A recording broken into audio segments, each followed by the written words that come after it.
Inden man skal i gang med at gennemføre mus, er det meget vigtigt, at man har gjort sig klart, hvorfor er det, vi vil holde mus, og hvad vil vi have ud af det.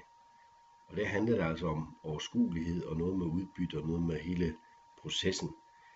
Jeg må tilstå, at jeg har selv erfaring med mus igennem mere end 25 år, og det er det bedste ledelsesredskab, jeg synes, jeg nogensinde har oplevet som leder og som chef. Selve processen består af mange elementer. Jeg deler processen i 3 faser. Den ene fase, det er før selve mus-samtalen, det andet, det er under mus-samtalen, og det tredje, det er efter.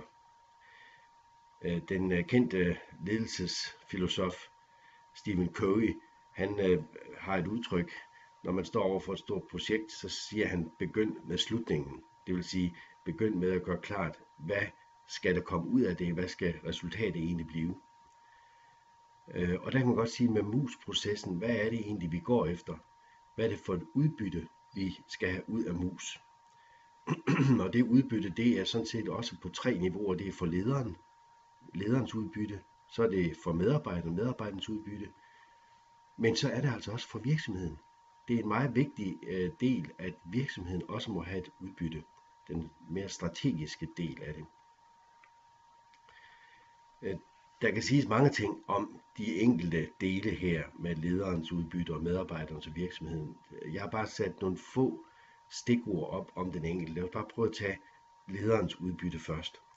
Det handler om, at når lederen sætter sig sammen med medarbejderne i en mus-samtale koncentreret, så handler det om øget forståelse for den enkelte medarbejder. Det handler også om at give og modtage noget feedback. Det handler om at give retning på medarbejdernes udvikling i forhold til den strategiske virksomheden er i. Så handler det også om udbytte og udbygge den her tryghed og tillid mellem ledere og medarbejdere, og endelig en afklaring af det potentiale, der er til stede hos den enkelte medarbejder. Det er meget, meget vigtigt, at man netop får potentialet belyst. Med hensyn til medarbejderens udbytte, så handler det om, at den enkelte medarbejder gennem musen skal kunne få mulighed for at få luft for sin egen situation i sådan en fortrolig, koncentreret samtale mellem medarbejderen og den nærmeste leder, som ikke kommer videre, men som på den anden side gerne skulle føre noget med sig. Det handler også om at få noget sparring og også være med til at påvirke sin egen udvikling som medarbejder. Det handler om indflydelse på sin egen arbejdssituation. Og så handler det om feedback, altså både at give sin leder noget feedback, men også at modtage feedback fra lederen. Altså de 2 elementer, lederens og medarbejderens udbytte, det synes jeg egentlig mange gange, når jeg snakker med ledere rundt omkring, så er det rimelig godt på plads. Men det sidste element, det synes jeg mange gange halter. Altså virksomhedens udbytte. Og det er det her med, hvad er det virksomheden har af strategiske udfordringer. Hvor er vores visioner? Hvor er vi på vej hen? Hvor skal vi gerne være hen i morgen eller overmorgen? Den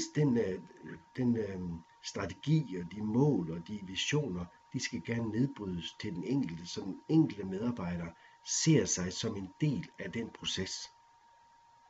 Og det er faktisk det, der netop skal ske, så det bliver forstået i mus-samtalen, fordi det kan være meget forskelligt fra den ene medarbejder til den anden. Så handler det også om at få overblik over de ønsker og de potentialer og de skjulte ressourcer, kunne vi også sige. Der er rigtig mange, erfaringen fortæller, der er rigtig mange skjulte ressourcer i mange virksomheder.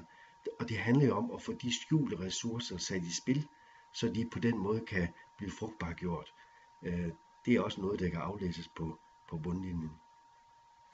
Så er det noget med målrettet og systematisk udvikling af human resources, altså de menneskelige ressourcer. Den der systematiske udvikling, det er simpelthen vigtigt. Altså, der bliver sagt mange gange i skoletaler og ved nytårstid, at medarbejderne er den vigtigste ressource, vi har. Men hvor er det mange gange, at lederne og virksomheden ikke tager konsekvenser af det. Altså, det handler om målrettet og systematisk udvikling af de menneskelige ressourcer. Der ligger noget af guldet.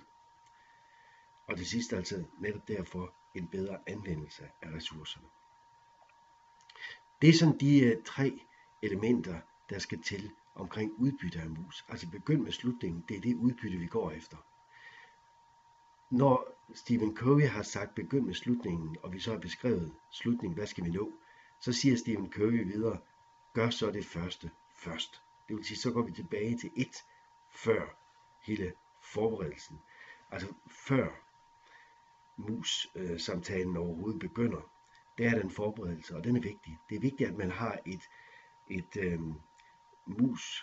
mus-spørgeramme, som bringer os rundt i alle hjørnerne. Den er vigtig. Ud i alle mulige hjørner, hvor vi ikke lige kommer, når vi står og smalltalker hen over kopimaskinen eller sådan noget. Vi har haft meget god held med at bruge nogle ratings, altså hvor man skal score sig fra 1 til 6, altså hvor glad er du for dit job, og får du tilstrækkelig udfordring i dit job osv. Så skal man score fra 1 til 6, og det er simpelthen for at dokumentere, hvor er vi henne, så det høres med samme styrke på begge sider af bordet. Og det kan så give et bedre afsæt, mere præcis afsæt til selve dialogen, som er det vigtige. Det giver så også mulighed for et grafisk overblik med nogle grafer om, hvor ligger den her afdeling, hvor ligger det her team henne. Og endelig bidrager det her også til at afdække nogle potentialer. Hele den spørgeramme, den er rigtig, rigtig vigtig. Det er altså forberedelsen før. Så kommer under selve samtalen. Der handler det om at tage afsæt i de ratings, man har set. Altså hvis en medarbejder har scoret 3 på den her, hvor glad man er for sit job, så er det klart, så vil man ind og bore i det og sige, hvad skal det til, for at det bliver 4 eller 5 næste gang, og så er vi i gang med udviklingen. For den her dialog, den udvikler. Det handler også om at komme dybere ned i nogle mere ømme ting, som kan være i de kommentarer, som medarbejderen måske har skrevet i sin forberedelse. Og så handler det om gradvis at sikre udviklingen af det potentiale, der er. Hvor er det guldet ligger? Og så indgå nogle konkrete aftaler, og husk nogle deadlines. Det tredje element, det er så efter. Altså når mus-samtalen er slut, så kommer der et efter. Og det handler om at følge op. Det er så vigtigt, at der bliver fulgt op på tingene. Her har vi netop i vores erfaring lagt mærke til, at det med automatiske påmindelser, det er simpelthen det er guld for lederen, fordi lederen kan ikke huske alle de her ting selv. Og så nogle korte opfølgningssamtaler, hvor man kan dokumentere videre, og så i det hele taget at se de der grafiske oversigter, som også kan ses af chefen på det højere liggende lag, uden at man kan se noget som helst, som det er fortroligt, men det der overblik også for chefen, det er faktisk noget af det, som vi har haft meget held med i Mus-Schema.dk, og det er det, vi stiller til rådighed for alle vores kunder.